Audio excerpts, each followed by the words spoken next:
भारत के प्रधानमंत्री हाल ही में यूक्रेन और पोलैंड की एक विजिट पे गए और आज के इस वीडियो में इसी विजिट के ऊपर एक एनालिसिस करके देखेंगे कि इस विजिट से भारत को क्या मिला और क्या ऐसी प्रकार की विजिट्स हमें करनी चाहिए या नहीं करनी चाहिए। सबसे पहली बात यह है कि पोलैंड जो है उसका रिश्ता और भारत का रिश्ता आज से कई साल पुराना है। ऐसा नहीं है कि पोलैंड के साथ कोई हमारी डिप्लोमेसी या कूटनीति जो है वो हाल ही में शुरू हुई। इनफैक्ट आपको सुन के ये चीज़ बड़ी आश्चर्यजनक लगेगी कि जब विश्व युद्ध 2 चल रहा था, तो उस दौरान बहुत सारे पोलैंड के नागरिक भारत के थ्रू पोलैंड को जा रहे थे।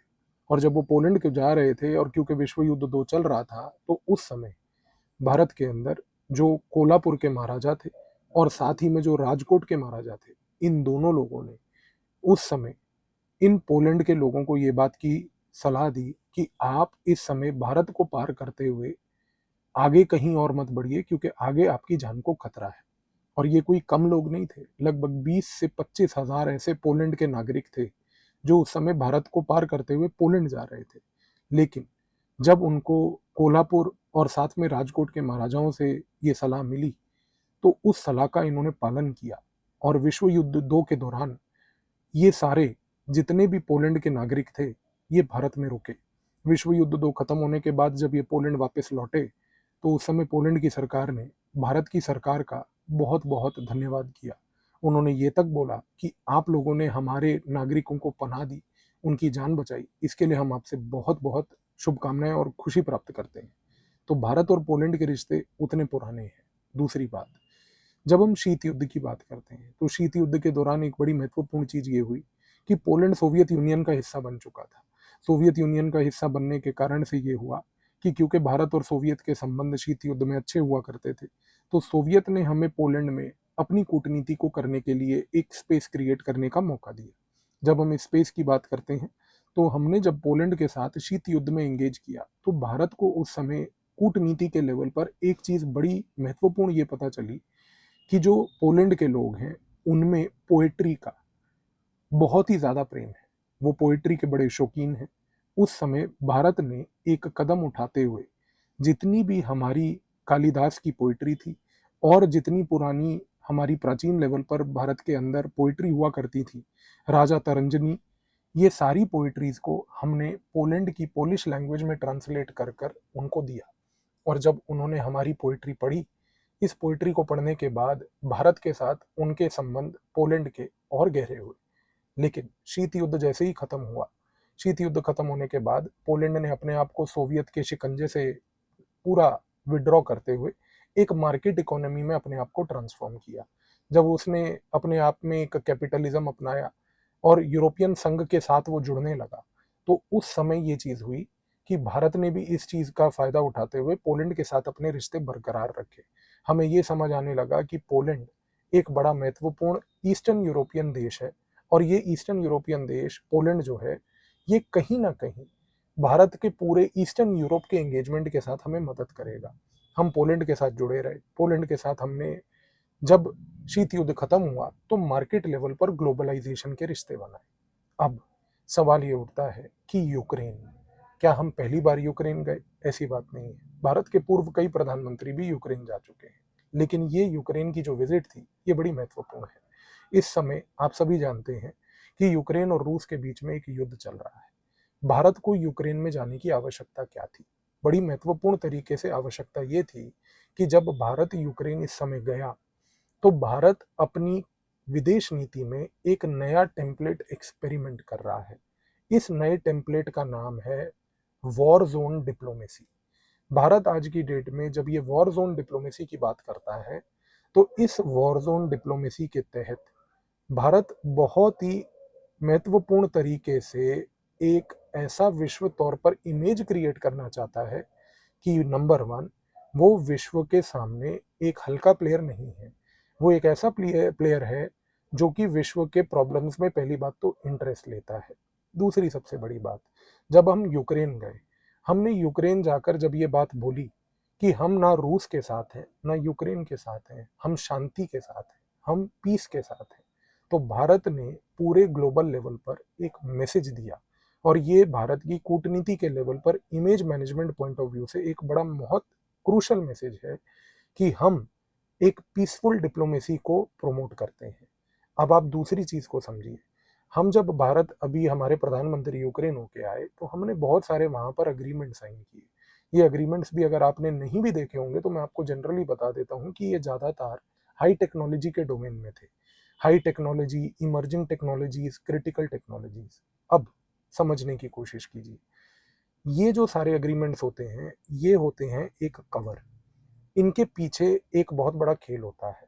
ये खेल आपको कभी समझ नहीं आएगा। क्यों? क्योंकि ये खेल का प्रचार ज़्यादा नहीं किया जाता, पर हम इस खेल को समझते हैं। बड़े लंबे समय से अमेरिका एक नीच राजनीति और एक नीच कूटनीति करता आ रहा है। वो पाकिस्तान को पिछले 1 साल से प्रोवोक कर रहा है कि पाकिस्तान, आप अपने वेपन्स यूक्रेन को बेचिए। यूक्रेन को अगर आप वेपन बेचेंगे तो यूक्रेन उन वेपन्स का प्रयोग रूस के खिलाफ करेगा। और यूक्रेन पिछले लगभग 1 साल से पाकिस्तान से वेपन खरीद रहा है।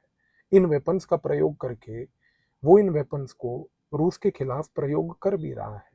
लेकिन आप एक चीज को देखिए कि इस पूरे गेम प्लान में ना रूस ना भारत बहुत ज़्यादा अफेक्टेड नहीं है। लेकिन हमें इसके पीछे का खेल पता है। खेल क्या है?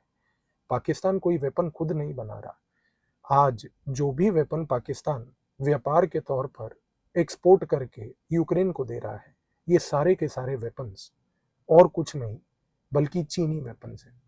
चीनी वेपन्स जो हैं, चाइना उनको बनाकर पाकिस्तान को बेच रहा है और पाकिस्तान को परमिशन दे रहा है कि आप ये वेपन्स का एक्सपोर्ट कीजिए। क्यों? ताकि इससे सबसे पहली बात चीनी सरकार को ये समझ आएगा कि उनके बनाए हुए जो वेपन्स हैं, उनका वॉर टाइम लेवल पर या एक युद्ध के स्थान पर कैसा प्रयोग है, वो कैसे इम्प्रोवाइज करें, उसको और कैसे बेहतर बनाए। और दूसरी चीज देखिए, अमेरिका इतना एक अच्छा खेल खेल रहा है इस समय कि यूक्रेन में जब पाकिस्तान से वेपन आता है तो वो सबसे पहले उस वेपन की इंस्पेक्शन करके उस वेपन के ढांचे को समझने की कोशिश करता है। उस वेपन के ढांचे को देखकर ये जानने की कोशिश करता है कि ये वेपन चाइना ने किस तरीके से बनाया, चीन की क्या नीति थी, चीन की सोच क्या थी, चीन की मिलिट्री जो है जब वो मास लेवल पर वेपन का प्रोडक्शन कर रही है तो ये वेपन के प्रोडक्शन में उसके दिमाग में उस समय क्या चल रहा है, किस प्रकार के वेपन बना रही है। तो आप समझ रहे हैं इस चीज को? तो यहाँ पर अमेरिका के लिए पाकिस्तान को एक यूक्रेन में फ्रंट देना इनइफेक्टिवली अगर देखा जाए तो ये चाइना के पूरे प्लान को एक्सपोज कर रहा है। लेकिन चाइना को इससे कोई दिक्कत नहीं है, क्योंकि चाइना को सबसे बड़ा जो मुनाफा दिख रहा है वो ये है कि अगर अमेरिका मेरी टेक्नोलॉजी देख भी लेगा तो मुझे कोई प्रॉब्लम नहीं, पर मुझे जो पाकिस्तान का दिया हुआ वेपन जब यूक्रेन जाएगा और यूक्रेन में वो जब उसका प्रयोग युद्ध में होगा, तो युद्ध में होने के बाद जो मुझे इम्प्रोवाइजेशन करने का मौका मिलेगा, मेरे लिए वो ज्यादा बड़ी चीज है रादर देन कि अमेरिका मेरे वेपन को देखे या ना देखे। लेकिन अब यहाँ पर भारत कैसे फिट होता है? भारत यहाँ पर ऐसे ही फिट होता है कि भारत आज की डेट में जब इन वेपन्स को देख रहा है, भारत जब आज की डेट में जब जाकर यूक्रेन से हाई टेक्नोलॉजी के ये जो अग्रीमेंट्स कर रहा है, इन हाई टेक्नोलॉजी के अग्रीमेंट्स के पीछे ये रणनीति होती है कि आप अपने इंटेलिजेंस को, आप अपनी मिलिट्री को इन हाई टेक्नोलॉजी एरियाज में कोऑपरेट करने के लिए भेजें। अब भारत की मिलिट्री और इंटेलिजेंस यदि यूक्रेन की मिलिट्री और इंटेलिजेंस के साथ एंगेज करके इन हाई टेक्नोलॉजी एरियाज में अगर किसी प्रकार का कोई डोमेन एक्सप्लोर करेगी, तो आप सोचिए कि सबसे पहले हमें पाकिस्तान के उन वेपन्स के बारे में पता चलेगा। अब अगर हमें यूक्रेन में पाकिस्तान के दिए गए वेपन्स के बारे में पता चलेगा तो हमारे लिए फ़ायदा ये है कि क्योंकि आज यदि आप कश्मीर के टेररिज्म को ऑब्जर्व करें, नॉर्थ ईस्ट में जो इंस्टेबिलिटी है उसको ऑब्जर्व करें, दोनों जगह पर अगर आप एक कॉमन पॉइंट देखते हैं तो पाकिस्तान आज की डेट में चीनी वेपन्स का प्रयोग कर रहा है। अगर आज चाइना ये वेपन पाकिस्तान को दे रहा है और पाकिस्तान वो वेपन यूक्रेन को दे रहा है और यूक्रेन अगर वो वेपन रूस के खिलाफ युद्ध में प्रयोग कर रहा है और भारत को यदि उन वेपन्स के बारे में कुछ जानकारी मिल जाए तो हमें चीन के उन वेपन्स की जानकारी मिलेगी। हमें कल को इस चीज में प्रिपेयर्डनेस करने के लिए फायदा मिलेगा कि कल को यदि चीन किसी भी प्रकार का वेपन अगर मान लीजिए पाकिस्तान को देता है तो हमें कम से कम ये मालूम रहेगा कि पाकिस्तान वो वेपन का अगर प्रयोग मान लीजिए भारत के खिलाफ कश्मीर या नॉर्थ ईस्ट में कहीं पे भी वो करता है तो हम उस वेपन को उसी समय उसको पहले ही रोक सकते हैं। और दूसरी सबसे बड़ी बात, हम उसी प्रकार के वेपन्स का काउंटर वेपन या तो इंपोर्ट कर सकते हैं या तैयार कर सकते हैं। तो ये जो हाई टेक्नोलॉजी एग्रीमेंट अभी हमारा यूक्रेन के साथ हुआ, ये एक बहुत बड़ा महत्वपूर्ण विजिट का पार्ट था। और ये विजिट का पार्ट आपको जनरली अखबारों में पढ़ के नहीं समझ आएगा, क्योंकि इसके पीछे की ये जो जियोपॉलिटिक्स थी वो ये थी। दूसरी बात, सबसे बड़ी चीज़ ये है कि जब हम यूक्रेन और गए, हमने एक चीज़ यूक्रेन में जाकर ये भी बोली, हमने कहा कि हम यहाँ पर भारत एज अ देश तो आए हैं, लेकिन हम साथ में ग्लोबल साउथ का एक लीडर बन के भी आए हैं। ग्लोबल साउथ के उन सारे देशों के नाम पर भारत ने खड़े होकर वहां पर एक गुहार यूक्रेन को लगाई कि यूक्रेन, आपके यहाँ पर गेहूं का उत्पाद होता है, आपके यहाँ पर सनफ्लावर ऑयल का उत्पाद होता है, आपके इस युद्ध के कारण आज की डेट में जो ग्लोबल साउथ की कंट्रीज हैं, इन सारी ग्लोबल साउथ की कंट्रियों में गेहूं की शॉर्टेज, सनफ्लावर ऑयल की शॉर्टेज से क्राइसिस हो रहा है। हमने जो ये पोजीशन वहां जाकर ग्लोबल साउथ के लीडरशिप के तहत ली, इससे कहीं ना कहीं भारत एक ऐसी इमेज क्रिएट कर रही है कि वो जाकर दूसरे देशों के सामने, खास करके यूरोप के सामने, ये बता रही है कि हम सिर्फ अपने लिए नहीं बल्कि दूसरों के लिए भी यहाँ पर आए हैं। और ये एक रिस्पॉन्सिबल नेशन की और एक बड़े इमर्जिंग नेशन की एक बहुत पॉजिटिव इमेज है। तीसरी चीज, आज जब भारत ग्लोबल साउथ का लीडर होकर वहां खड़ा हो रहा है और ये बातें कर रहा है, ओवर एंड अबव जो जियोपॉलिटिक्स का हमने एक गेम खेला अभी यूक्रेन जाकर, अब हमें एक चीज समझ आ गई, एक चीज ये समझ आ गई कि हमने पूरे विश्व तौर को एक बहुत बड़ा मैसेज दे दिया इस विजिट से पोलैंड और यूक्रेन के।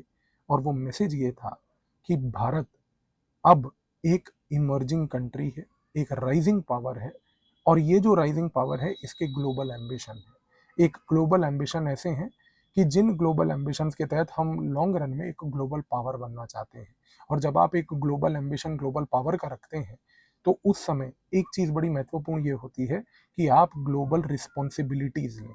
आज की डेट में यदि भारत, मान लीजिए, क्लाइमेट चेंज के लेवल पर सोलर टेक्नोलॉजी में अगर एक इनिशिएटिव ले रहा है, आज भारत अगर मान लीजिए कि यूक्रेन के अंदर जाकर एक ऐसा मैसेज कर रहा है कि हमें इस एरिया में पीस मेंटेन करने की आवश्यकता है, तो इससे भारत अपने आप को एक ग्लोबली रिस्पॉन्सिबल प्लेयर भी पोर्ट्रे कर पा रहा है।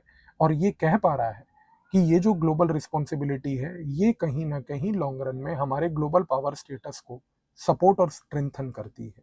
तो आई होप इस विजिट के पीछे की जो 3 कहानियां मैंने आपको बताई, सबसे पहला कि चीनी पाकिस्तानी एक्सेस को समझना और उसके रणनीति और जियोपॉलिटिक्स को तोड़ना, दूसरा जो हमारा ग्लोबल साउथ की एक लीडरशिप की पोजीशन, और तीसरी सबसे महत्वपूर्ण कि जो भारत ने ये बात बोली कि हम अब ग्लोबली रिस्पॉन्सिबल प्लेयर हैं, ग्लोबल रिस्पॉन्सिबिलिटीज लेने के लिए तैयार हैं।